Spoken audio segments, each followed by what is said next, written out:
무엇인가를 볼 때 우리는 일반적으로 내가 본다라고 그렇게 믿고 있습니다. 하지만 그때 실제로 일어나고 있는 것은 눈이라는 감각기관이 형색이라는 대상을 만나서 그걸 조건으로 해서 대상을 아는 마음이 일어나는 것입니다. 거기에 빛이라는 조건이 더해졌을 때 보는 작용이 일어나는 것입니다. 거기에 따로 나라는 것이 있지 않아도 봄이라는 작용은 그렇게 원인과 결과의 과정, 조건 지어진 대로 일어나는 것이라는 겁니다. 듣는다라는 것도 마찬가지고 느낌이 일어나는 것도 다 마찬가지겠죠.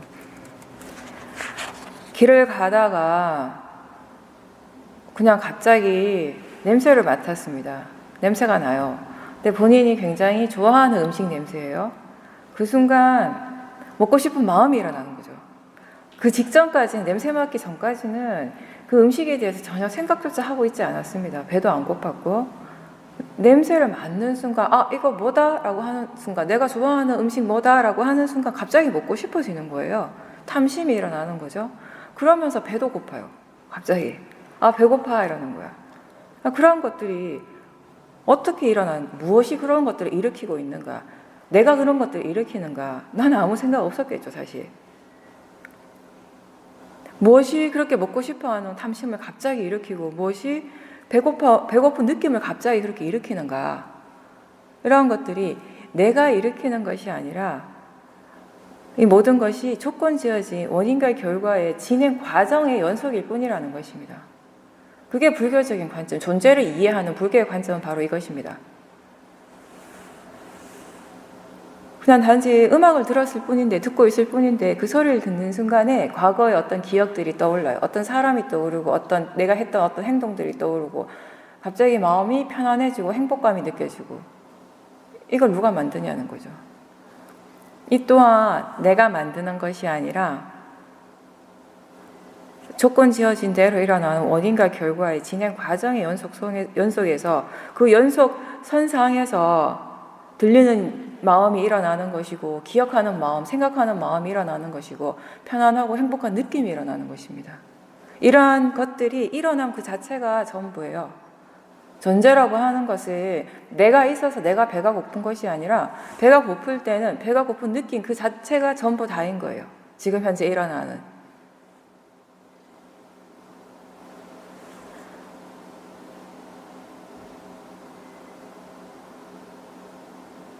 보통은 우리가 어떤 행위가 일어날 때, 무엇인가가 일어날 때 항상 그 전제가 있습니다. 나라는 전제. 어떤 주체가 있다라는 거죠. 행위의 주체가 항상 있기 마련이죠. 그게 우리가 사고하는 사고의 기본 틀입니다. 그죠? 내가 무엇을 하는 거죠. 또 주체가 어떤 행위를 하는 것이죠. 그게 기본 전제예요. 항상 사고에 있어서. 근데 불교에서는 무엇을 얘기를 하는가 하면 주체가 없이도 행위 그 자체가 일어나고 있다는 거예요. 지금 현재 실제로 일어나고 있는 것은 그 일어남 그 자체라는 거예요. 행위 그 자체라는 것이죠. 느낌 그 자체이고 생각하는 마음 그 자체라는 겁니다. 그러한 실제한 작용들, 그것이 전부 다라는 거죠.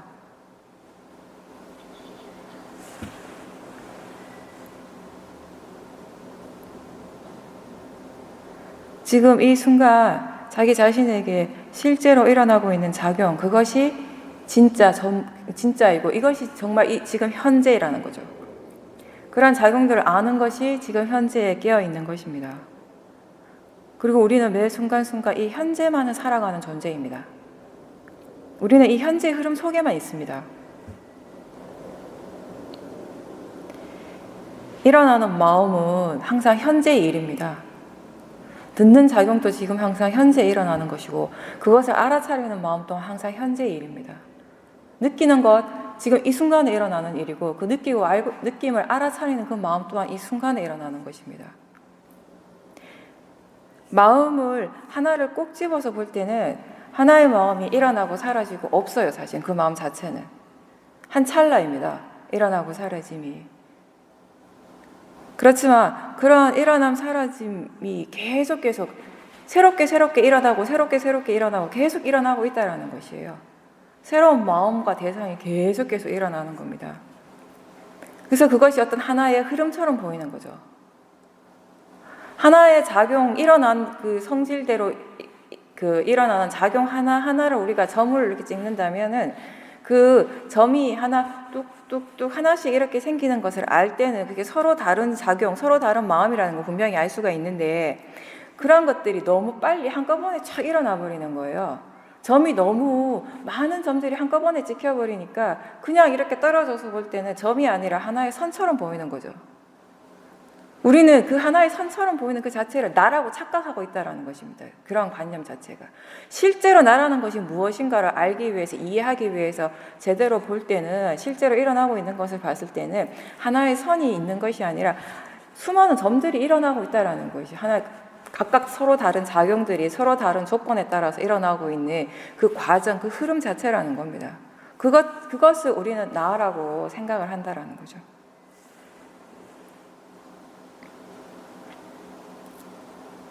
수행을 처음 할 때는 마음이 대상을 자꾸 쫓아다닙니다. 대상을 따라다니느라고 바빠요. 이것도 알아야 될 것 같고 저것도 알아야 되고. 근데 손의 느낌을 알다가 다리가 갑자기 저리면 마음의 관심이 다리 쪽으로 확 옮겨가죠. 내가 일부러 옮기진 않아도 자연스럽게 그렇게 옮겨가요. 그리고 그렇게 다리의 느낌을 보고 있다가 갑자기 바깥에서 소리가 나면은 마음은 순식간에 그 소리 쪽으로 가게 돼요. 그죠? 그런 것들이 계속 일어나죠. 이때 우리가 알아야 될 것은 뭐냐면 손의 느낌을 아는 마음과 다리의 느낌을 아는 마음은 서로 다른 마음이라는 겁니다. 안다라는 성질로서는 같지만 같은 한 마음은 아니라는 거죠. 하나의 마음이 딱 일어나가지고 이 마음이 손의 느낌도 알고 다리의 느낌도 알고 듣는 것도 소리도 알고 보는 것도 알고 이것이 아니라는 거예요. 보는 것은 보는 마음, 그 마음이고 듣는 것은 듣는 마음, 느끼는 것은 느끼는 마음, 느낌 또한 손의 느낌을 느낄 때, 다리의 느낌을 느낄 때 계속 새로운 다른 마음들이 일어나고 있다라고 그렇게 알아야 되는 것입니다. 하나의 마음이 계속 상주하고 절대적인 것은 절대 아니라는 것이에요. 마음은 항상 새롭게 일어나고 있는 것이고 마음이 새롭게 일어난다는 것은 마음과 연하여서 인연하여서 일어나는 대상 또한 항상 새롭게 일어나고 있다는 것입니다. 이 대상과 마음이 새롭게 일어나고 있다는 것은 그것을 알아차리는 마음 또한 새롭게 일어나고 있다는 것이에요. 알아차리다 보면 보는 것도 알고 듣는 것도 알고 느낌도 알고 이러다 보면은 자기도 모르게 내가 알아차리고 있다는 느낌을 갖게 되거든요. 그 알아차리는 주체가 나인 것 같단 말이죠. 근데 사실은 그렇게 알아차리는 것 또한 마음이며 그 마음 또한 하나의 마음이 그런 모든 것들을 알아차리는 것이 아니라는 겁니다. 그게 이제 불교에서 말하는 무상한 것이죠. 무상의 성질.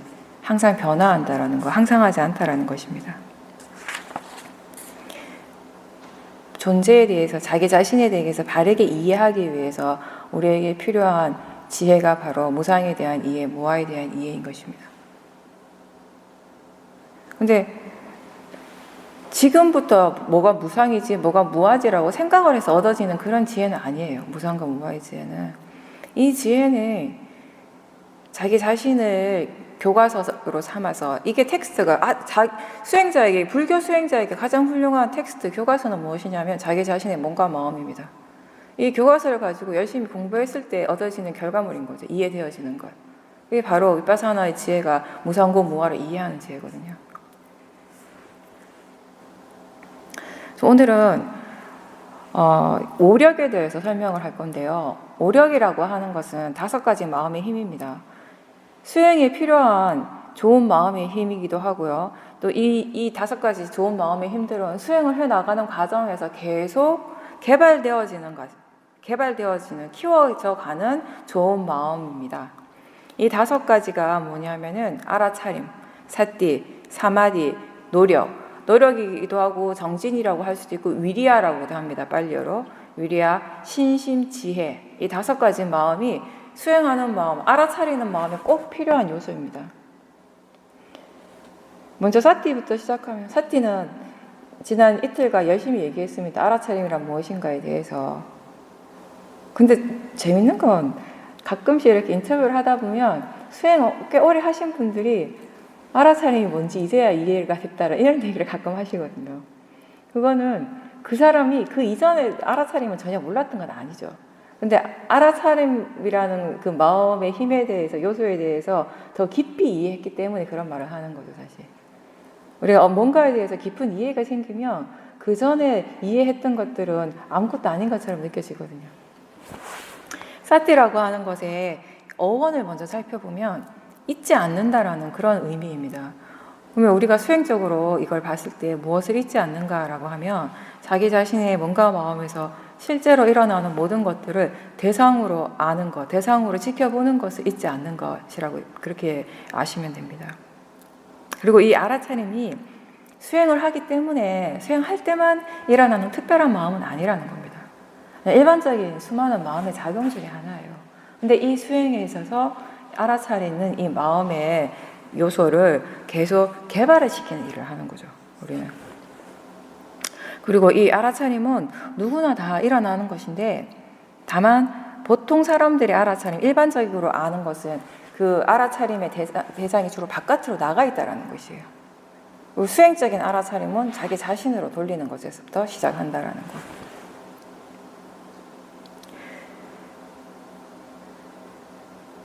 그리고 집중하지 않고 하나의 대상에만 집중하지 않고 육문에서 일어나는 작용들은 무엇이든지 다 대상으로서 다 가치가 있다고 그렇게 알고 사티하는 것입니다.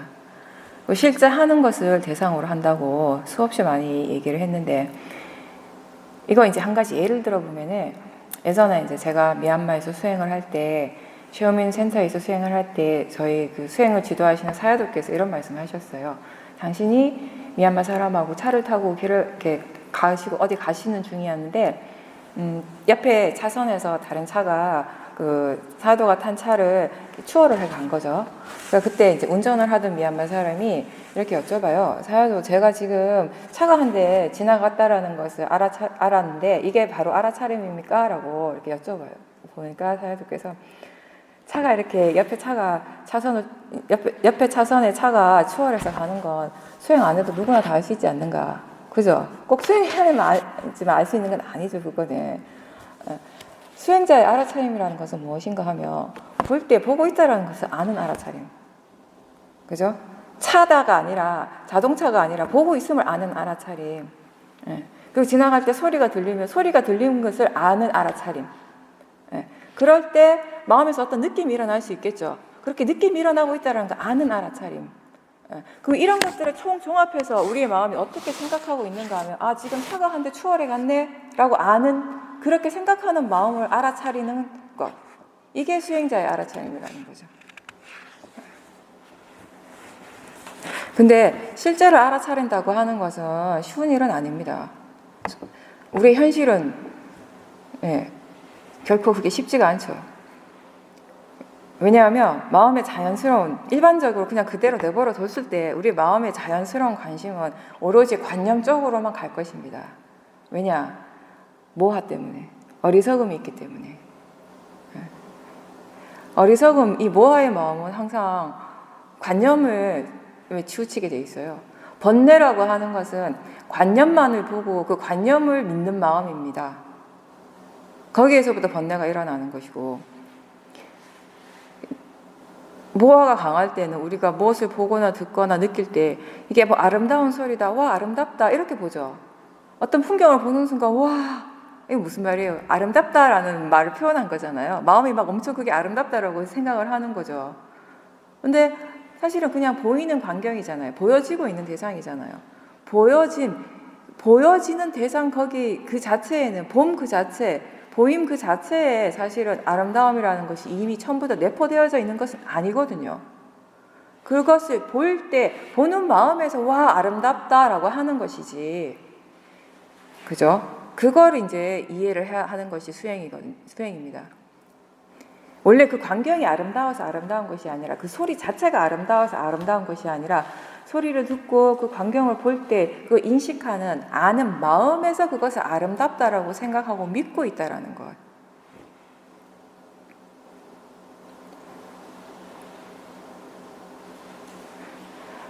이 모하의 마음은 관념만을 보고 믿지만, 지혜의 마음은 실제를 아는 마음입니다. 지금 실제로 일어나고 있는 것이 무엇인가를 분명히 알고 볼 때 번뇌는 일어나지 않습니다. 만약에 누가 지금 생각을 보고 생각 때문에 괴롭다면은, 생각 때문에 지금 어떤 강한 도사가 일어나고 있다면 그 수행자가 지금 알고 있는 것은 무엇입니까? 생각하는 마음을 알고 있습니까? 그 생각하는 마음이 만들어내는 내용을 알고 있습니까? 생각하는 마음은 그냥 생각하는 작용 그 자체일 뿐입니다. 생각하는 성질 그 자체입니다. 거기에 도사가 일어날 것이 과연 따로 있겠습니까? 생각하는 작용 그 자체에는 도사가 일어날 것도 로버가 탐심이 일어날 것도 사실은 따로 없습니다. 생각하는 그 자체일 뿐이지. 그런데 그 생각하는 마음이 만들어내는 내용을 볼 때는 다르죠. 그 내용만 볼 때는 거기에는 화가 나야 될 일도 있고 거기에는 탐심이 일어나야 될 일도 있습니다. 화를 일으키게 하는 대상도 있고 탐심을 일으키는 대상도 거기에 있습니다.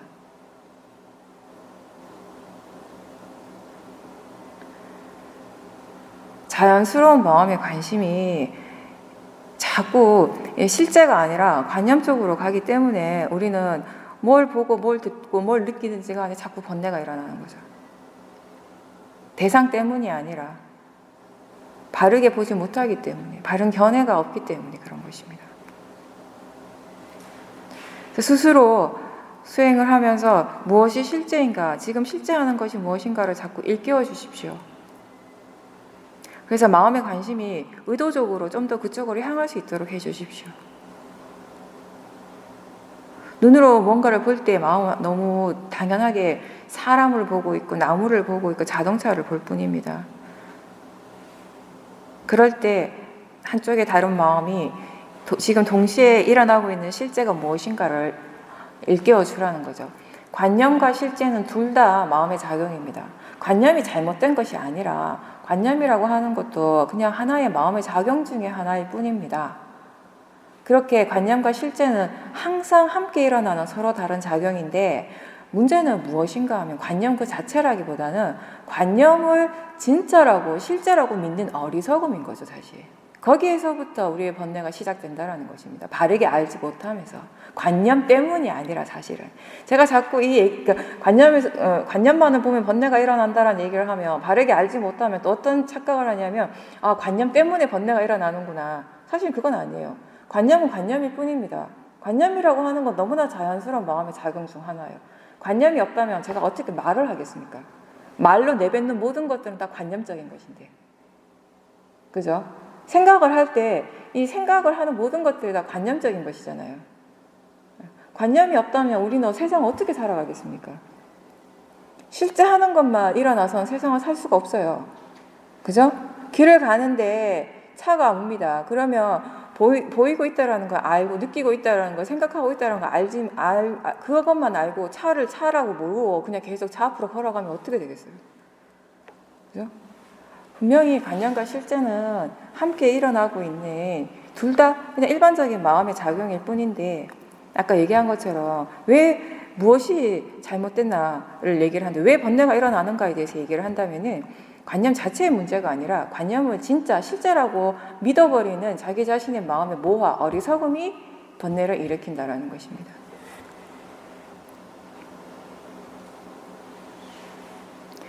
그래서 마음이 자연스럽게 번뇌를 알 때 그때 실제 하는 것을 알아차리려고 하는 그런 마음이 일어나고 있고 또 실제 하는 것을 스스로 자꾸 일깨워주고 있다면 수행을 지금 바르게 하고 있는 것입니다. 그리고 마음의 지혜가 이렇게 생기기 시작하면 이 지혜의 힘이 커지면 커질수록 내가 일부러 일깨워주지 않아도 그때는 자연스럽게 마음이 이 실제 하는 대상을 알고 있습니다. 그때는.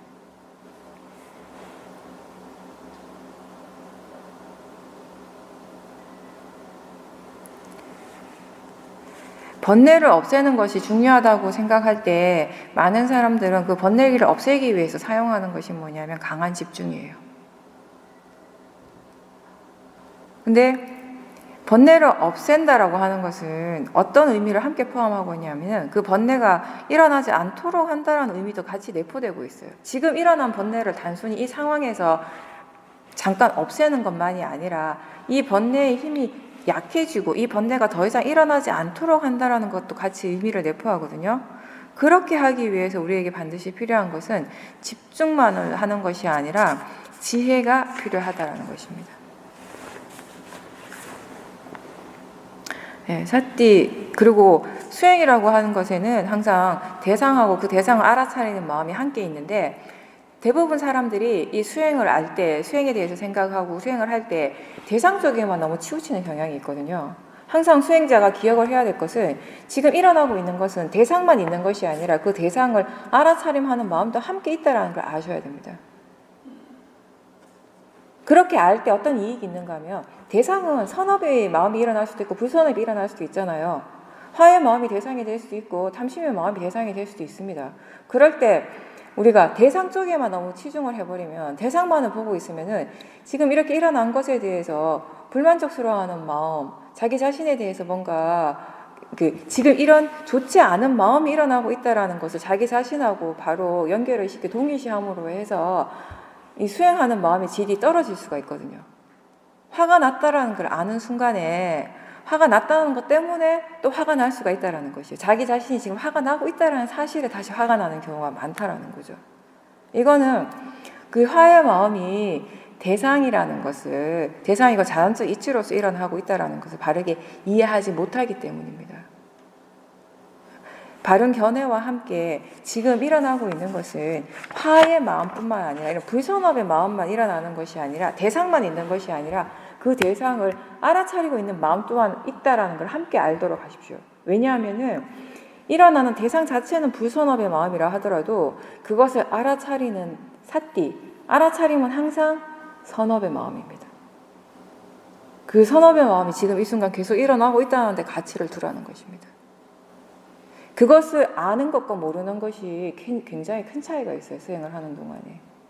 비록 지금 일어나는 것이 불선업이 일어나고 힘든 뭔가 어떤 체험을 하고 있을 때 그것 때문에 괴로울 수는 있지만 동시에 이것을 알아차리고 있다는 것에 가치를 두는 순간 마음이 편안해지거든요.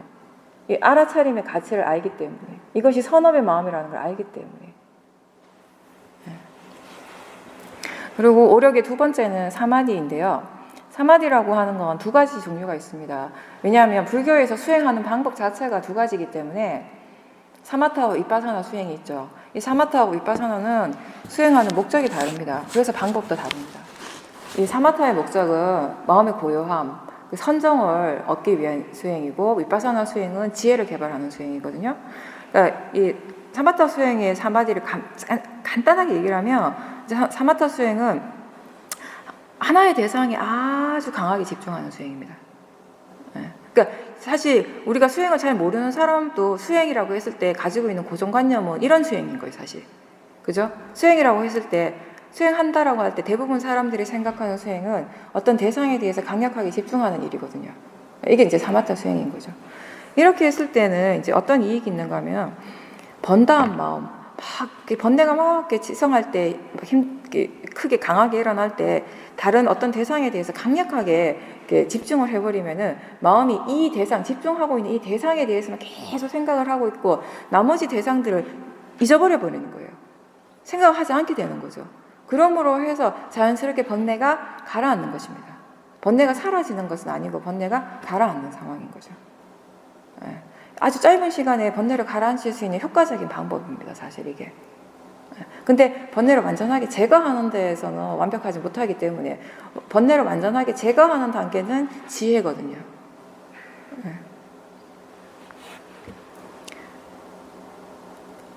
번뇌에 대해서 얘기를 하면 번뇌를 우리가 세 가지 단계로 나눠서 얘기를 할 수 있습니다. 가장 거친 단계, 덜 거친 단계, 굉장히 미세한 단계. 가장 거친 단계의 번뇌가 뭐냐면요. 말이나 행위로서 드러나는, 표현되어지는 번뇌. 화가 나면 어떻게 돼요? 행동이 막 거칠어지죠. 막 욕하죠. 아주 거친 번뇌인 거, 그런 것들을. 그 다음에 이렇게 겉으로 표현은 되지 않지만 생각의 형태로는 번뇌가 있는 거죠. 탐심의 마음도 일어나고 탐심의 생각이 일어나고 있고 이 도사의 마음으로 인해서 그 도사의 생각들이 일어나요. 근데 이게 아주 거칠지 않기 때문에 행위나 말로서 표현되어지는 단계까지는 가지 않습니다. 아직까지. 그리고 마지막은 뭐냐면은 잠재적 성향이라고 얘기를 해요. 경전에 보면 많이 나오는 말인데, 잠재적 성향이라는 것은 아직 일어난 것은 아닌데, 지금 일어나지는 않았는데 그렇다고 해서 완전히 없는 것도 아니라는 것이에요. 이거는 가장 쉽게 어떻게 표현하냐면은, 내가 이제 호두마을에서 수행을 했어요. 일주일 수행하니까 마음의 질이 너무 좋아진 거예요. 막 엄청 좋아져가지고 수행이 잘 될 때는 어떤 걱정을 하냐면, 이러다가 깨닫는 거 아닐까 이런 생각을 할 때가 있어요. 이러다가 진짜 그 정도로 이제 마음의 질이 막 좋아서 이제 집에 갑니다. 근데 사실은 집에 돌아가는 순간, 차 타고 가는 순간에 그 마음의 질이 한 20%는 떨어질 겁니다, 아마. 네, 호두마을을 벗어나는 순간에 한 10%, 그죠? 차 타는 순간에 한 20%, 대충 그런 것 같아요. 그렇게 해서는 집에 가서 있는데, 집에 가는 길에 나는 알지도 못하는 사람이에요. 길 가다가 누가 내 뒤통수를 와가지고 막 나한테 욕하면서, 사람들 많은 데서 막 나한테 욕하면서 뒤통수를 쳐버려. 그러면 내 마음에는 화가 나는 거예요. 순간적으로. 좀 전까지만 해도 전혀 화가 안 났거든요. 마음의 질이 엄청 좋았거든요. 근데 한순간에 그렇게 화가 나버리는 거. 화가 일어날 조건이 갖춰지면 반드시 일어난다는 건 이미 그런 화의 잠재적 성향이 있기 때문이라는 것이. 그런 성향이 자체가 아예 없어져, 그 뿌리 자체가 뽑혀져 버렸다면 어떠한 조건, 어떠한 환경에서 화는 나지 않는다라는 것이거든요. 이 얘기를 왜 하는가 하면은, 우리가 이 사마디라고 하는 걸, 이 사마디의 힘이 아주 좋을 때는 생각의 형태의 이런 번뇌들을 어느 정도 해결해 준다라는 것이에요. 근데 이게 거기까지예요. 잠재적 성향의 이 번뇌는 오로지 지혜라는 겁니다. 그래서 이제 우리가 위파사나 수행을 통해서 지혜를 개발하는 일을 하는 것입니다. 그리고 이제 사마타 수행은 위파사나 수행을 하는 과정에서도 한 번씩 해줄 수는 있어요. 어떤 때 하는가 하면은 마음의 질이 너무 안 좋을 때, 번뇌가 너무 강할 때는 지켜보려고 해도 지켜볼 수가 없어요. 이게 알아차림이라고 하는 건 아까도 얘기했지만 어떤 수행하기 때문에 수행할 때만 나타나는 특별한 마음의 일이 아니라, 작용이 아니라 언제나 일어나고 있는 것인데 그걸 우리가 알지 못하는 거죠. 그렇게 알고 있다는 것 자체를 알지 못하는데, 왜 그런가, 왜 우리가 잘 알지 못하는가 하면 우리의 마음은 이미 번뇌로 너무 가려져 있기 때문에. 번뇌가 너무 강할 때는 지켜보는 것 자체를 할 수가 없습니다. 그럴 때 먼저 선행이 되어야 되는 것은 뭐냐면, 그 부글부글 끓어오르는 번뇌의 마음을 조금 가라앉히는 거. 그걸 이제 우리가 사마타를 통해서 한다라는 거죠. 호흡에 집중을 해도 되고, 어떤 것에 상관없어. 어떤 대상이라도 본인이 집중하기 좋은 대상을 하나 탁 잡고 보는 거죠. 거기에 대해서 계속 생각하는 거예요. 근데 물론 처음에는 집중이 잘 안 되죠. 하나의 호흡만 막 보려고 하는데 안 돼. 희한하게도 보이고 들리는 걸 일부러 알아차림 하려고 하면 그게 안 되는 것이, 호흡만 봐야지 이러면 자꾸 보이고 들리는 것이 알아지고, 자꾸 마음이 자꾸 알아차리려고 할 때는 몰랐던 것들이 이렇게 알아지기도 하거든요. 이게 마음이라고 하는 것이. 집중하는 사마타 수행을 할 때는 이게 호흡에 마음을 두다가 마음이 다른 쪽으로 하게 되면 다시 호흡 쪽으로 갖고 와야 돼요. 이렇게 내가 애를 써서 힘을 써서 갖고 오는 거. 그래서 이게 힘이 많이 들어가는 수행이기도 합니다. 어쨌든 그런 식으로 해서 집중력이 키워지면은 마음이 오로지 그 대상에 대해서만 생각하기 때문에 번뇌가 일어날 여지가 없어지는 거죠. 그 내용에 대해서, 일어난 일의 내용에 대해서 생각을 하지 않으니까. 그런 것입니다. 근데 이 사마타 수행할 때 조심해야 되는 건 뭐냐면은, 이 수행은 대상을 중요시하는 수행이거든요. 대상이 중요하잖아요. 그 하나의 대상에만 딱 꽂혀 있어야 되니까. 그리고 우리의 마음의 성향이라는 것이 어떤 게 있냐면요, 어떤 하나에 대해서 계속 생각하고 그 하나만 계속 바라보고 있으면 자연스럽게 뭐가 일어나는가 하면, 이 하나의 대상에 대한 집착, 좋아하는 마음이 생기기 마련입니다. 이 집착을 굉장히 조심하셔야 돼요. 집착하는 마음이 있다면 바른 수행이 아니거든요. 그게 설사 사마타라 하더라도 어떠한 수행도 불교적인 입장에서 수행을 바르게 한다라는 의미는 수행하는 마음에 번뇌가 없어야 되는 것입니다. 없는 상태를 얘기를 하는 것이지 없어야 되는 것이 아니라 없는 상태가 바르게 수행하는 것이죠. 그리고 이렇게 사마타를 수행을 해서 마음이 고요한 상태가 되잖아요. 거기서 또 유의해야 될 게 뭐냐면 그 고요한 상태를 좋아하는 마음.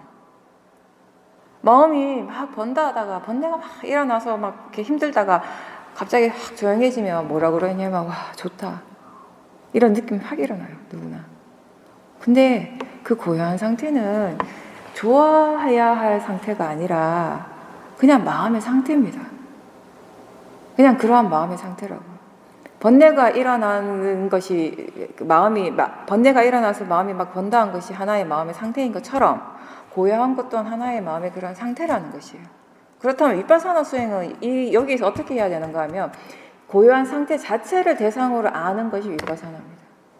이걸 좋아하는 것이 아니라 소리가 들릴 때 그것이 대상이잖아요. 그러면 그와 마찬가지로 소리가 들리지 않을 때는 소리가 들리지 않음 그 자체가 대상인 것입니다. 생각이 대상인 것처럼 생각이 일어나지 않는다면 생각이 일어나지 않는 그 상태 자체가 대상이 되는 것이죠.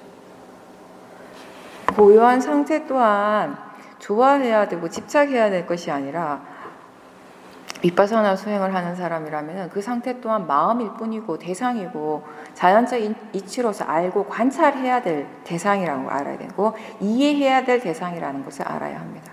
자기 자신의 몸과 마음에서 일어나는 것은 그것이 무엇이든지 간에 알아야 될, 관찰해야 될 대상이고 더 나아가서는 이해해야 될 대상인 것입니다. 우리는 그렇게 알고 있어야 됩니다.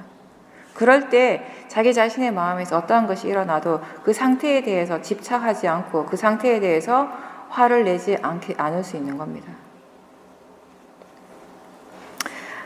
그 사마타 사마디는 강하게 집중해서 일어나는 마음의 고요한 상태라고 한다면 위파사나 사마디는 조금 상황이 다른데 왜냐하면 위파사나라고 하는 것은요 실제로 일어나고 있는 것을 대상으로 하기 때문에 많은 대상들이 한꺼번에 일어나죠. 지금 실제 하는 것들은 그랬을 때 우리 기본 마인드가 여러 가지가 한꺼번에 일어나면 마음이 고요하기 힘들지 않을까라고 생각할 수 있습니다. 당연히 뭔가 고요하다라는 것은 거기에 하나밖에 없거나 하나조차 없는 것이 고요하다라고 우리는 그런 고정관념이 있거든요. 근데 사실은 많이 있어도 마음 고요할 수 있습니다. 왜? 어째서? 그렇게 많은 것들이 일어나도 그런 것들이 일어나고 있음을 알아차리는 마음의 견해가 바르다면 그죠? 견해가 바르다면 결국 일어나고 있는 것이 아무리 많은 것이 한꺼번에 일어나더라도 대상인 것일 뿐이에요. 거기는 대상만 있을 뿐이에요. 알아지는 성질만 있을 뿐입니다. 많은 것이 있지는 않아요. 사실은 알아지는 성질 하나가 일어나는 것이지. 그죠? 그렇게 알고 보기 때문에 마음이 일어나는 대상들에 따라서 바빠지거나 그 대상들에 따라서 제각각 다르게 반응하지는 않는다라는 것이에요. 마음이 대상에 따라서 다르게 반응한다라는 건 그때 알아차리는 마음이 실제를 대상으로 하지 않고 관념을 대상하기 때문입니다. 그렇게 해서 어떤 대상들이 일어나더라도 마음이 대상에 동요하지 않고 고요한 상태, 조용한 상태 이런 상태가 되는 거죠. 이걸 이제 우리가 위파사나 사마디 쉽게 얘기하면 어떠한 대상에 대해서도 마음이 반응하지 않는 상태다라고 말할 수도 있습니다. 반응을 하면 마음이 번다해지거든요. 들뜨게 됩니다.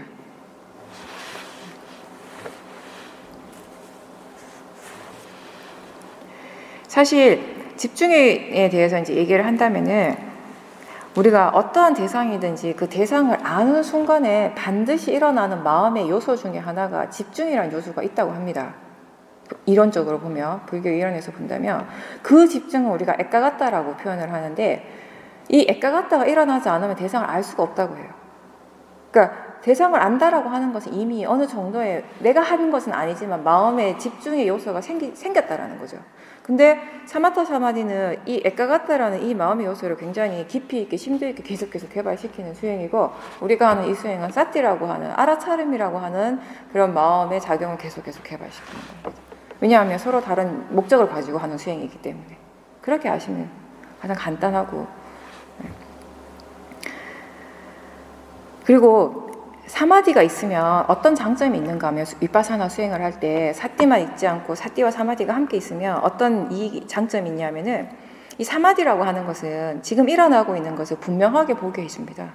아주 맑고 깨끗하게 분명하게 보게 해줘요. 대상이 흐릿하지 않습니다. 대상만 그런 것이 아니라 그 대상을 알아차리는 마음 또한 분명합니다. 사마디가 있을 때는. 그래서 이 위파사나 사마디를 얘기할 때 우리는 어떻게 표현하는가 하면은 고요하되 마음은 깨어있는 상태, 활발한 상태. 보통 우리가 고요하다 그러면 마음이 뭔가 이렇게 침체되어 있는 느낌일 수도 있거든요. 뭔가 이렇게 쫙 가라앉는 느낌. 그죠? 아무것도 하지 않아서 쭉 가라앉는 느낌? 약간 무기력한 느낌일 수도 있고. 이게 사마타 수행을 잘못하다 보면 그런 식의 무거운 사마디가 일어날 수는 있는데 사실 위파사나 사마디라고 하는 것은 그런 무거운 사마디가 아니라 항상 고요하지만 가볍고 깨어있는 마음의 상태여야 합니다.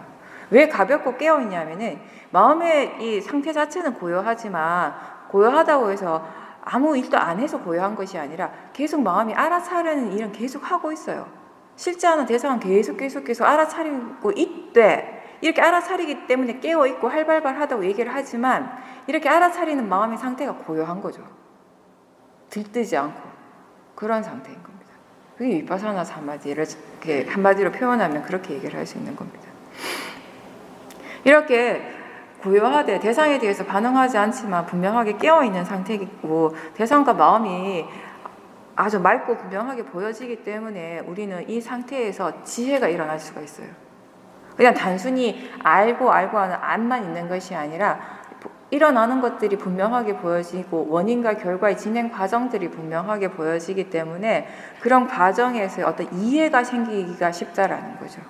그래서 이 위파사나 사마디는 지혜가 일어나는데 반드시 필요한 조건이 되는 것입니다. 알아차림은 하지만 알아차리는 마음이 아직 견해가 바르지 못하고 번뇌가 계속 일어나서 알아차리는 마음이 굉장히 번다하다면 지혜가 일어나기는 힘들거든요. 계속 견해를 바르게 일깨워주고 또 사띠를 계속 이어나갈 때 이때 바른 위파사나 사마디가 생기는 겁니다.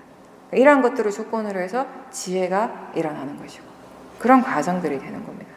마음이 개발되는 것을 본다면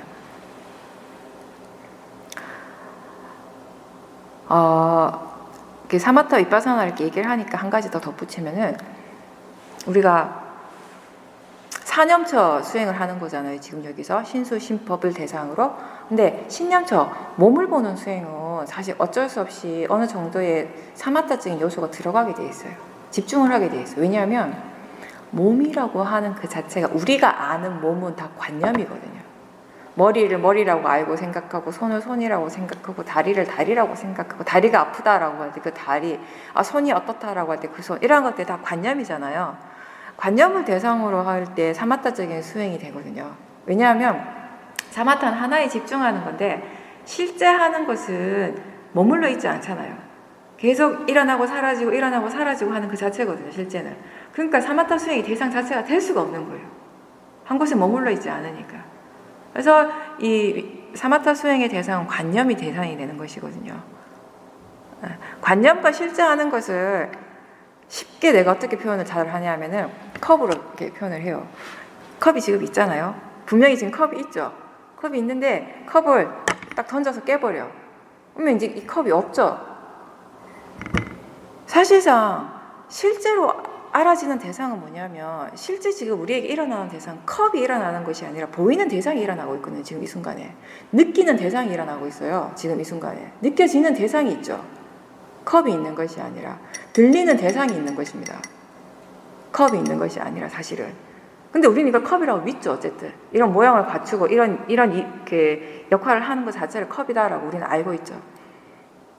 근데 이 컵을 내가 밖에 던져서 깨버렸을 때 지금 이 순간이 보여지고 있는 이 컵은 없지만 그렇다고 해서 우리들 마음속에 이미 저장돼 있는 저장이라고 우리 마음이 이미 기억하고 있는 컵 자체가 사라집니까? 안 사라지죠. 그 컵은 항상 있죠. 사람도 마찬가지예요. 그죠? 모든 거 다 마찬가지예요. 우리가 관념적으로 아는 대상들은 다. 그런 것이 바로 관념이라는 것이에요. 이미지.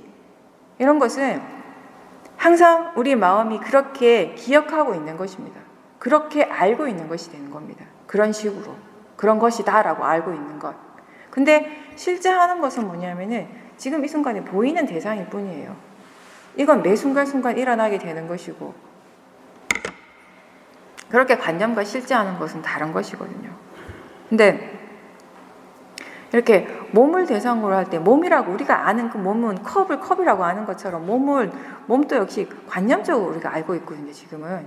그러니까 몸을 대상으로 수행을 하다 보면 거긴 반드시 사마타적인 요소가 들어갈 수밖에 없는데, 그렇게 어쨌든 수행을 계속 바르게 해 나가다가 보면은 이 관념적인 것에서 시작해서 점점점 느낌을 보는 게 되고, 그 느낌을 보면서 점점 그 느낌에 대해서 반응하는 마음을 보게 되고, 이러면서 점점 이 마음 쪽으로 자연스럽게 수행의 범위가 확대되어 가는 것이죠. 이렇게 해서 몸에서 관념적인 것에서부터 시작을 했지만 마음이 자연스럽게 느낌과 마음, 이렇게 이 실제 하는 것으로 관심을 돌리게 된다면 이미 위파사나 수행 쪽으로 전환이 된 겁니다. 그러니까 이거가 이제 어디에 적용이 되냐면, 일반적인 절에 다니시는 분들은 절기도 많이 하시잖아요. 절기도로서 이제 수행을 한다고 하고, 그 다음에 이제 주력 같은 것도 많이 하고요. 그죠? 기도 많이 하죠. 그랬을 때, 절을 할 때도 그렇고, 주력을 할 때도 그렇고, 관세음보살 뭐 10,000번, 20,000번이 중요하거나, 뭐 절을 108번, 108배, 3000배 하는 것이 그 숫자가 중요한 것이 아니라, 그걸 통해서 수행을 하려고 한다면은, 그때 자기 자신에게서 일어나는 모든 것들을 관찰하면 되는 겁니다. 그럼 기도는 기도대로 하고, 수행은 수행대로 하고, 일석이조. 그러니까 절을 할 때 몸에 움직임이 있죠. 그 움직임을 알죠. 우리가 몸의 움직임을 안다라는 건 결국 무엇을 통해서 하는가? 느끼는 겁니다. 그때 느낌이 일어나고 있어요. 눈을 감고 있어. 눈을 감고 내가 내 몸을 보지 않더라도 나는 앉아있다라는 걸 압니다. 어떻게? 척추가 꼿꼿이 서 있고 엉덩이 닿아 있는 느낌이 있고, 이런 것들을 다 종합적으로 해서 우리 마음이 앉아있구나라고 그렇게 아는 것입니다. 그래서 그때 일어나는 몸의 느낌, 그리고 그렇게 절을 1번, 2번, 3번 할 때마다 마음이 계속 달라져요. 시작하기 전에는 좀 귀찮은 마음이 있고, 할까 하지 말까 막 고민하다가 일단 시작을 하죠. 절을 1배, 2배, 뭐 100배 이렇게 하다 보면 마음이 막 좋아지고 편안해집니다. 그때 좋아하는 마음, 그때 일어나는 그런 마음들을 대상으로 보는 것, 그게 바로 수행이라는 거죠. 그래서 기도 따로 수행이 따로가 아니고, 생활 따로 수행이 따로가 아니라, 위파사나 수행은 지금 내가 무엇을 하고 있든지 마음을 알고 있다면, 그때 일어나는 마음을 알고, 일어나는 느낌을 알고 있다면 수행을 하시는 겁니다. 그리고 세 번째는 노력, 정진, 또는 이걸 위리아라고 표현하는데, 저는 위리아라는 말을 좀 많이 써요. 왜냐하면 정진이다 이런 말을 하면, 노력이다, 정진 이런 말을 하면 저의 고정관념인지는 모르겠지만 약간 어떤 게 있냐면, 막 뭔가를 하기 위해서 애를 쓰고 있다, 좀 이렇게 힘을 주고 있다, 이런 느낌을 같이 갖게 되니까 위리아란 말을 더 많이 쓰는 것 같아요. 근데 이제 보통 일반적으로 생각하는 노력이라고 하는 것은 항상 어떤 특정한 목적을 가지고 그걸 성취하기 위한 어떤 성취 욕구와 함께 일어나는 마음이거든요. 근데 그런 마음, 그렇게 막 어떤 특정한 목표를 달성하기 위해서 부단히 애쓰고 노력할 때 그 노력하는 마음 밑에는 뭐가 있냐면은 탐심이 있습니다. 그럼 바른 노력이 아닌 거죠, 수행적으로는. 이렇게 욕심, 탐심을 가지고 노력을 할 때는요, 그 결과에 가는 과정이 힘이 듭니다. 고통스러워요. 그 결과로 가는 과정이. 대부분의 사람들이 그렇게 살죠. 사는데 어떤 식으로 그거를 이제 좀 합리적으로 포장을 하는가 하면, 이 과정이 힘들지만 끝이 창대할 것이다. 시작은 이렇지만 오로지 그 결과의 어떤 환상을 가지고 이제 해 나가는 거죠. 근데 불교에서 바른 노력, 바른 수행이라고 하는 것은 결과만 좋아서는 바른 것이 아니라, 그 결과도 좋지만 더불어 그 결과가 오기까지 과정 또한 좋아야 하는 것입니다. 편안해야 되는 것이에요. 거기에서 번뇌가 없어야 되는 것이에요. 그래서 부처님이 시작도 좋고 중간도 좋고 끝도 좋도록 하라고 말씀을 하시죠. 부처님 경전에서 말씀하시는 바른 노력, 바른 정진이라는 것은 어떤 정형화된 문구가 항상 딱 있습니다. 뭐라고 말씀하시냐면 이미 일어난 선업은 계속 일으키도록 노력한다. 노력하고 그 다음에 아직 일어나지 않는 선업은 일어나도록 노력하는 것. 그게 바른 노력, 바른 정진. 그리고 이미 일어난 불선업은 제거하도록 노력하고 아직 일어나지 않는 불선업은 계속해서 일어나지 않도록 노력하는 것. 그게 이제 바른 정진입니다. 근데 이거를 하려면 이런 부처님이 말씀하신 이 바른 정진, 바른 노력을 행하기 위해서 무엇이 필요한가? 사띠와 지혜가 반드시 필요합니다. 왜냐? 지금 일어나는 것이 선업인가 불선업인가 아는 것이 사띠죠. 지금 무엇이 일어나고 있는가 일단 알아야 될 거 아니에요. 이걸 뭐 이렇게 유지하고 제거하고를 두 번째고 지금 무엇이 일어나고 있는가를 알게 하는 것이 바로 사띠 알아차림이고 이것이 왜 일어났는가, 왜 이렇게 일어나고 있고 이것을 어떻게 하면 없애고 이것이 어떻게 하면 일어나지 않고 이것을 어떻게 하면 계속 유지시킬 수 있는가를 아는 것은 사띠가 아니라 지혜입니다. 이 두 가지가 반드시 필요한 거죠.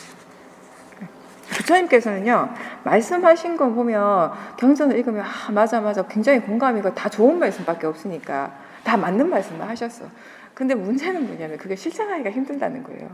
왜냐하면 그 실천의 바탕에는 반드시 뭐가 필요한가 하면 이해가 있어야 돼요. 그걸 실천하기 위해서는 머리로만 맞아 이게 좋은 거지 이렇게 살아야지 생각은 100번이고 1000번이고 할 수 있어요. TV에나 뭐 신문에서 좋은 일 하는 사람 얘기 보면 맞아 이렇게 살아야 되는데 생각은 하죠. 근데 내가 그렇게 살기는 힘들거든요. 내 마음의 질은 아직 그렇게까지 좋지 않으니까. 마음의 질을 좋게 하는 게 진짜 내가 좋은 사람이 되는 거예요. 내가 생각만 좋게 맞아 내가 거기 가가지고 사람들 도와주고 보시도 많이 하고 생각만 해가지고 좋은 사람이 되는 게 아니에요. 행을 해야지. 근데 그 행이라는 것이 그냥 일어나는 것이 아니라 마음으로 인해서 일어나는 것입니다. 좋은 행이 일어나기 위해서는 마음이 좋아야 돼요. 좋은 마음을 기르기 위해서는 수행을 하는 거죠.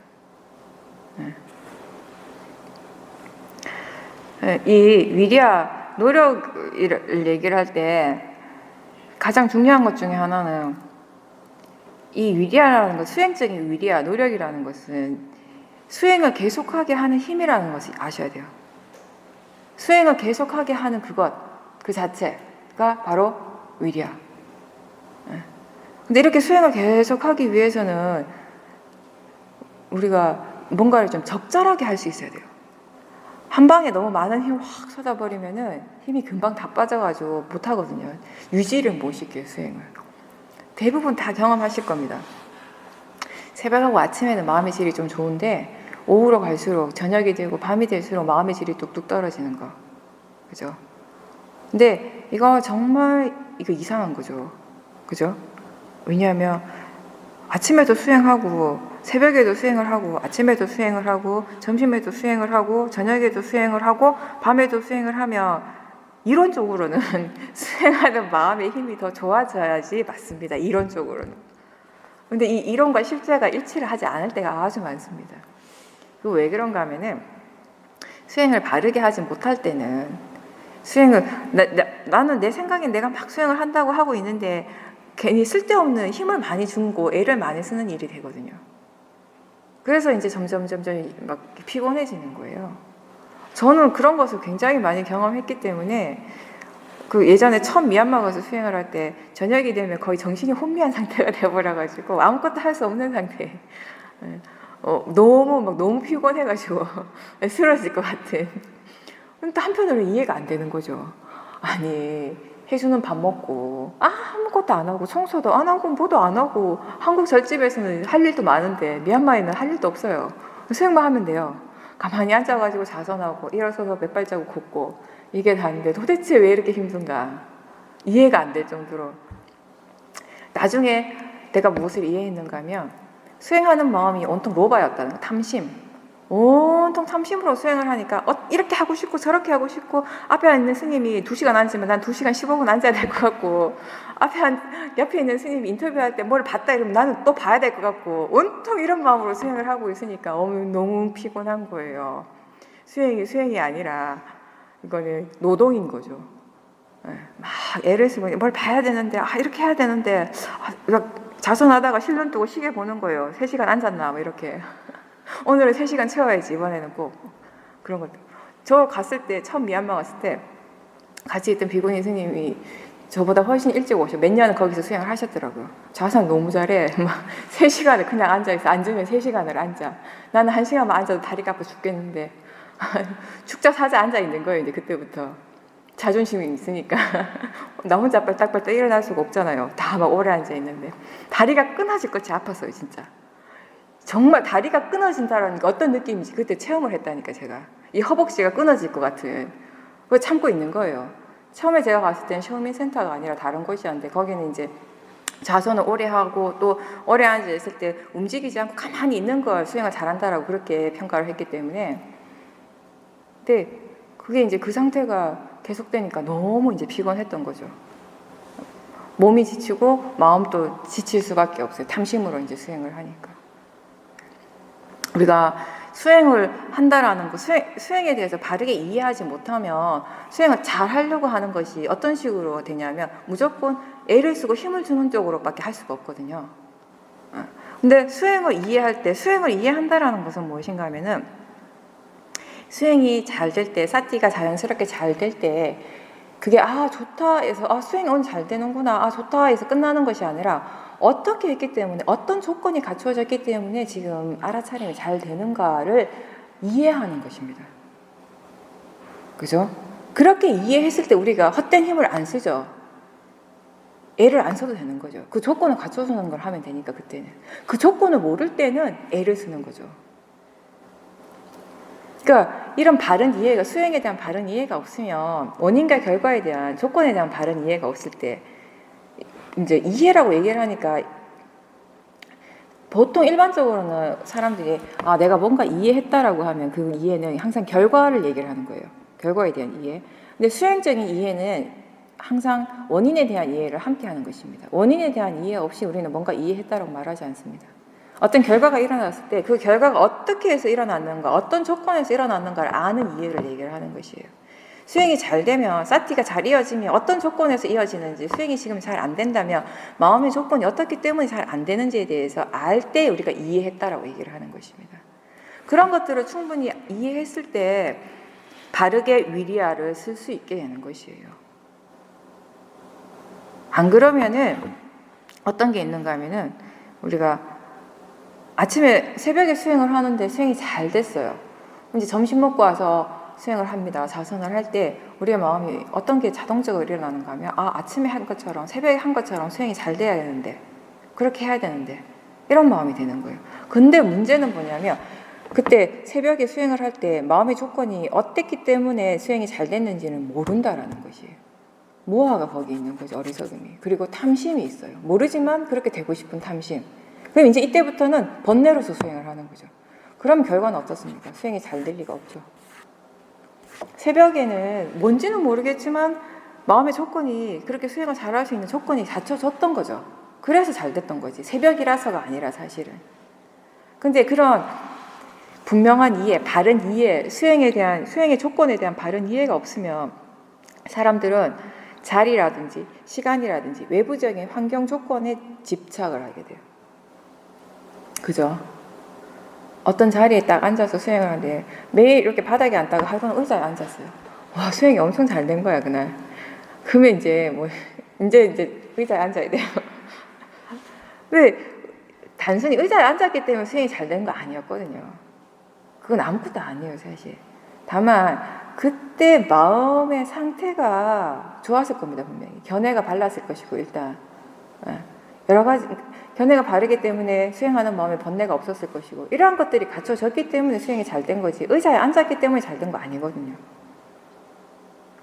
근데 왜 잘 됐는지에 대해서 바르게 이해하지 못할 때는 마음은 지가 생각하는 대로, 지가 믿고 싶은 대로 믿어버려요. 여기 앉으니까 잘 되네라고 생각하는 순간 그 마음을 믿어버리는 것이에요. 생각은 일어날 수 있죠, 당연히. 근데 문제는 어리석음이 강할 때는 일어나는 모든 생각을 다 믿어버린다는 것입니다. 그럼 그 다음부터는 의자에 앉아야 돼요. 문제는 또 뭐냐, 다음날 왔는데 의자에 다 사람들이 앉아있어. 의자가 없어. 이러면 화가 나버려요. 내 의자가 없거든. 화가 나니까 당연히 수행이 안 되죠. 의자에 못 앉아서가 안 되는 것이 아니라 본인 마음이 화가 나서 수행이 안 되는데 그런 과정이에요. 모하, 어리석음으로서 일어나는 마음의 패턴이라는 것이 이런 겁니다. 지 마음대로 생각하고 지 마음대로 믿어버리는 것.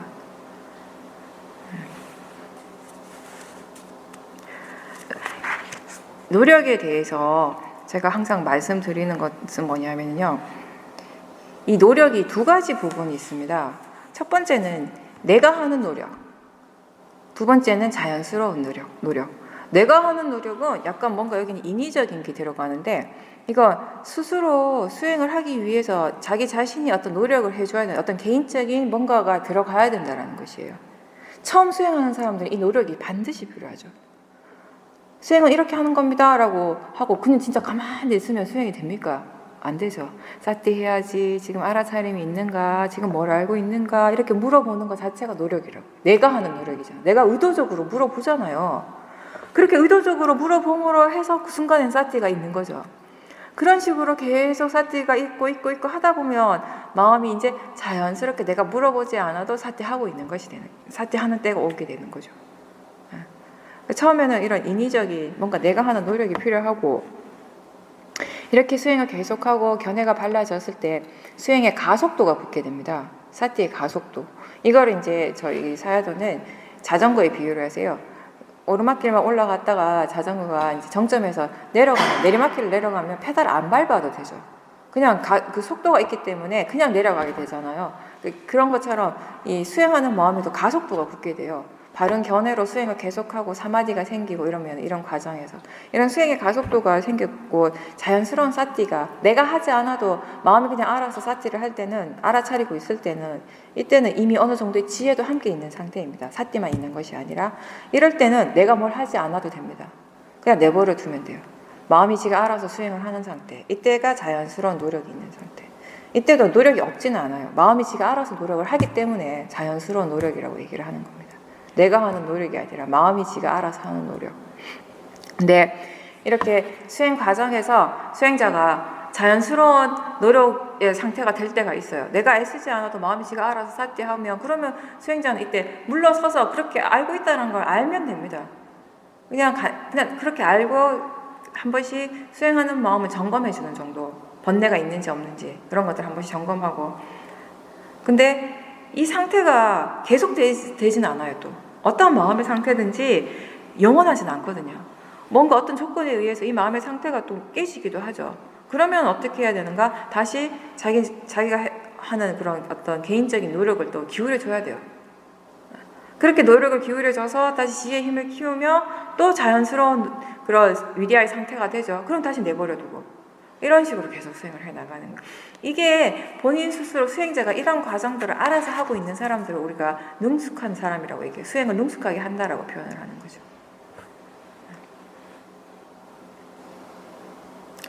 네, 그런 것들이 이제 노력에 관한 부분입니다. 그러니까 결국 바르게 노력한다라고 하는 것은 전제 조건이 뭐냐면 원인과 결과에 대한 이해가 있어야지 가능하겠죠. 그렇지 않으면 우리가 자꾸 쓸데없는 힘을 많이 쓰게 되는 거죠.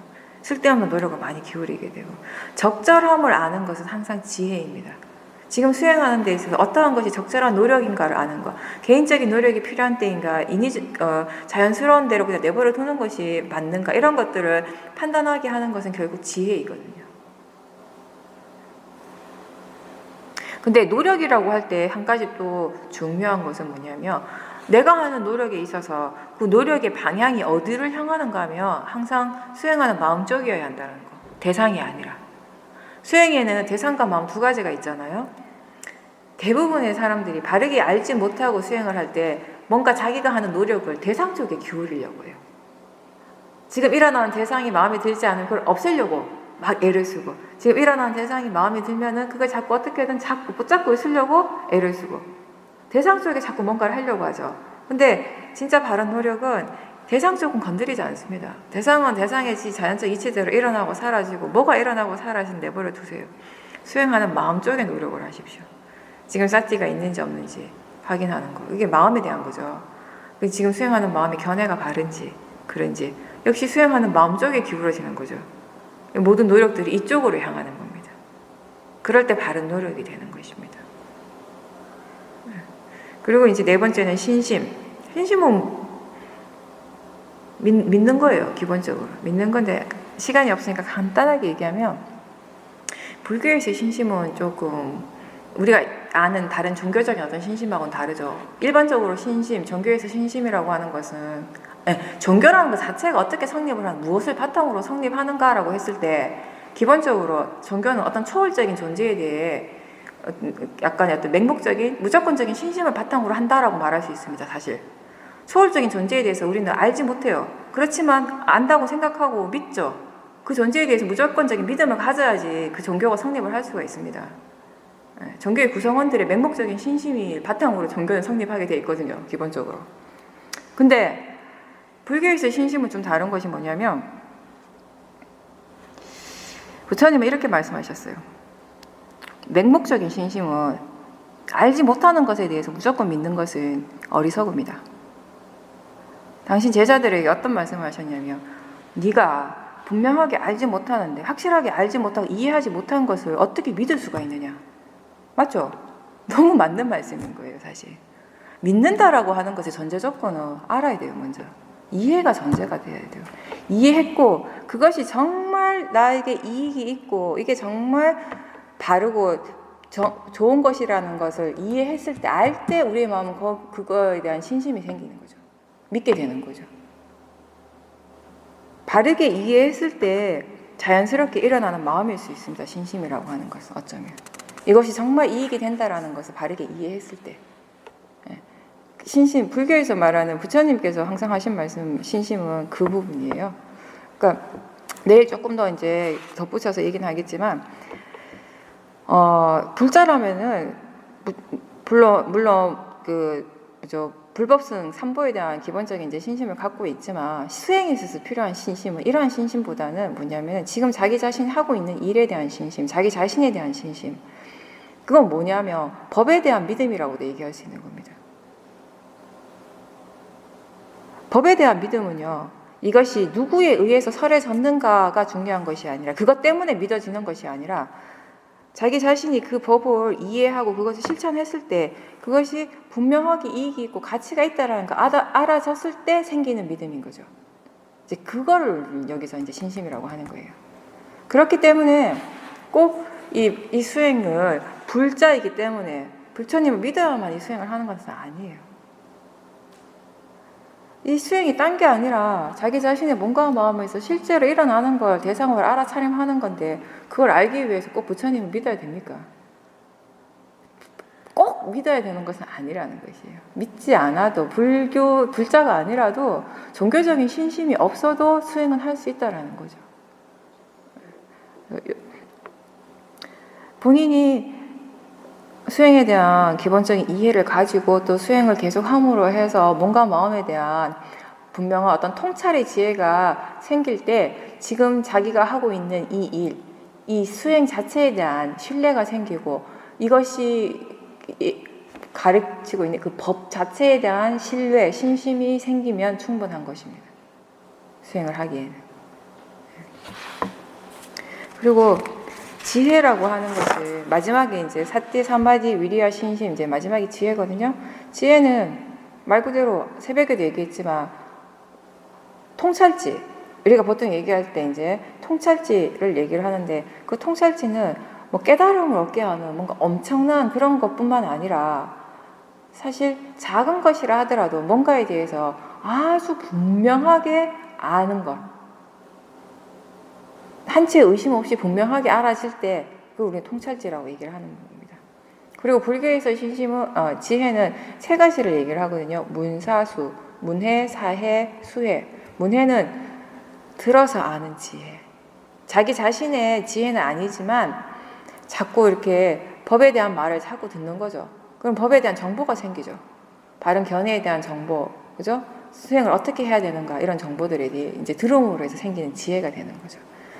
그런 지혜들을 활용을 해야지 우리가 이제 드디어 바르게 생각할 수가 있게 되는 것입니다. 그런 것들을, 정보를 토대로 해서 지금 일어나는 것들을 지켜보고 거기에 대해서 바르게 숙고할 수 있어야 되고, 그런 것들이 이제 바르게 생각하는 지혜라면은, 그리고 또 이 바르게 생각하는 지혜는 무엇이 포함되어 있냐면 법에 대해서 조사를 하는 것.